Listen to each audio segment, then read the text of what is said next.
When the animated feature Mulan premiered in theaters in 1998, it received critical acclaim, and that it was one of the Disney Renaissance films of the 1990s.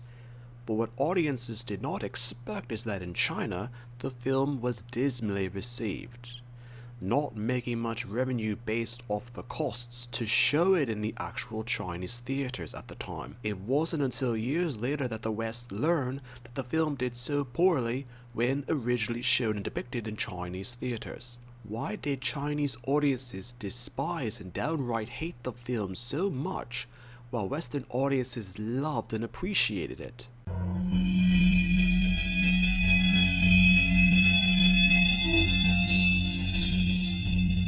Mulan earned a little more than 304 million US dollars from worldwide adjusted and calculated ticket sales. People loved the film, thought it was faithful in terms of adaptation, but in China, in particular the home province where Mulan was born, Hunan, in the entire region it made barely 30,000 US dollars.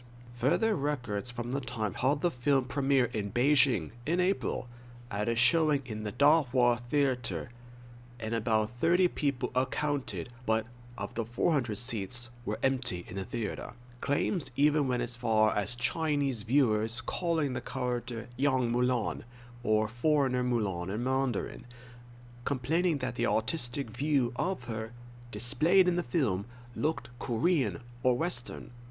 Hardly Chinese features according to critics. Historically, the Chinese dynasty or state were of the hive mind, where the good of the many outvalue that of the needs or wants of the individual. The fact that throughout the film, a key point of the plot is that Mulan decides to put her father's honor or safety above her own, or even the village, or even possibly the regiment that he was conscripted to, is something that would not have been done during the dynastic era of Chinese history.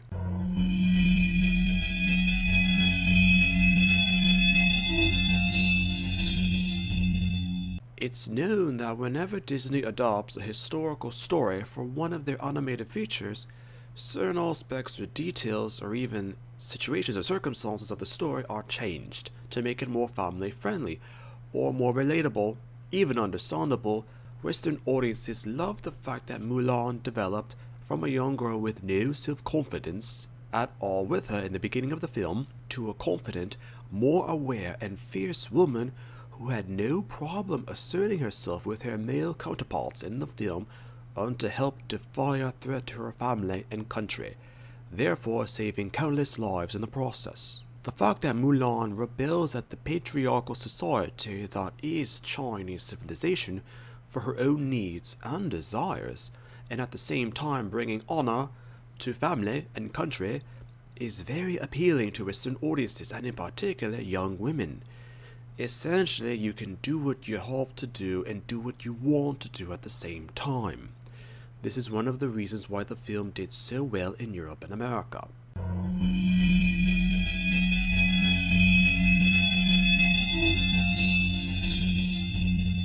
One of the biggest complaints that the Chinese audiences had with the film is actually with the character of Mushu. There was plenty of complaints that the character of Mushu was too American, and in the original story there is no Mushu. The concept of the character of Mushu was brought in for comedy relief for Western audiences and to release tension that naturally builds up in scenes of the film between characters and situations. What insulted Chinese audiences the most is the scene where Mushu tries to awaken the great family ancestral dragon sculpture and accidentally shatters it.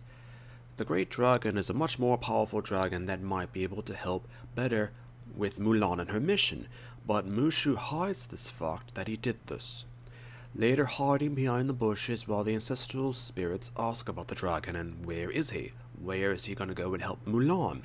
Mushu appears and actually holds up the head of the broken statue creature and impersonates it. Dragons are very well respected and ancient in Chinese culture, and for a dragon like Mushu to just refuse responsibility for what he has done and to impersonate another dragon is not at all what a Chinese dragon would do then or even now.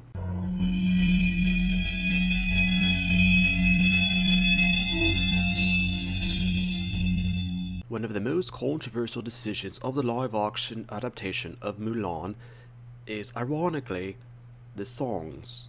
Well respected in the West because it portrays the situation in the film in a positive way and quickly summarizes what needs to be done in terms of plot, are actually removed from the live-action feature. Reflection was a brilliant coming-of-age song for Mulan or female audience viewers, and I'll Make a Man Out of You is relatable to male audience viewers as well. But Disney didn't want to offend male audience viewers again, so the songs weren't adapted at all for the feature, to vocal criticism online and from critics.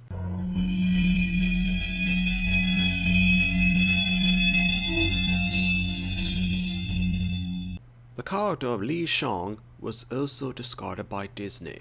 Western audiences preferred the character because although Xiang was custom created for the animated feature, the relationship and respect that Xiang had for Ping and later Mulan had him being a relatable and neutral character, not so readily accepting of a situation, yet open-minded enough to change and not have ways too set with actions or beliefs.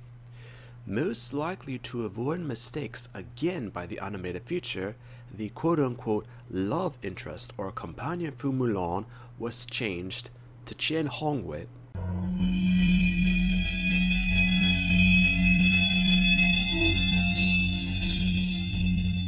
Towards the end of the feature, when Shan Yu and his Han soldiers attack the Forbidden City and take the Emperor hostage, Mulan, Xiang, and the others attempt to rescue him.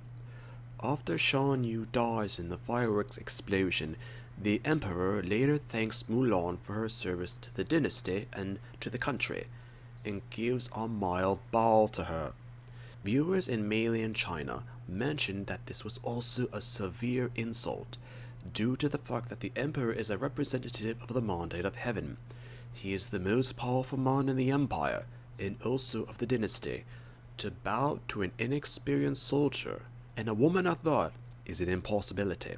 The Western adaptation had it being of a mutual respect for what she had done, which is why the Emperor slightly bowed to her. To compensate for what he did, everyone in the entire Forbidden City kneeled onto the ground. In Chinese culture, if the Emperor or someone of very, very high status were to ever bow, the people would bow even more than that person did out of submission or acknowledgement of his authority. Even when Mulan hugged the Emperor and her friends mentioned, quote-unquote, is she allowed to do that? Technically, not according to Chinese culture, but for the adaptation, it's to make the situation more relatable and understandable for the Western audience.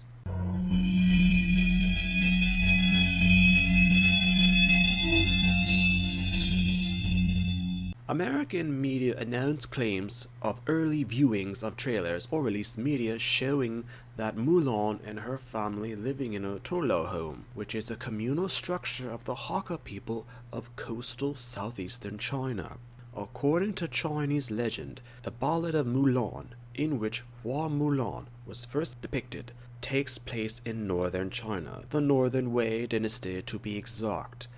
Disney once again took into consideration the audience of mainland China, but also knew that there would be Western audiences watching the film, and either mainland Chinese or Western audiences wouldn't or couldn't know every detail about Chinese geography, topography, or culture from individual regions of the country. In the animated film, Mulan also made specific references and sayings of the Cantonese language, especially when she reunited with her father at the end of the film. She called him Baba, which is a Cantonese term for father. It's highly likely that the historical Mulan spoke Mandarin or another regional northern Chinese language, and that addressment of Mulan to her father in the animated film was wrong. The theory that Mulan spoke Cantonese in the animated feature and had southern dwellings within the live-action film, even though it should have taken place in northern China, has to do with the sort of Chinese people that Disney is aiming the film towards in terms of an audience group. Disney wants to aim the film towards mainland Chinese, but also at the same time to the overseas Chinese diaspora, which are historically from southeastern regions of China, to make it more adaptable, relatable, and appealing to them.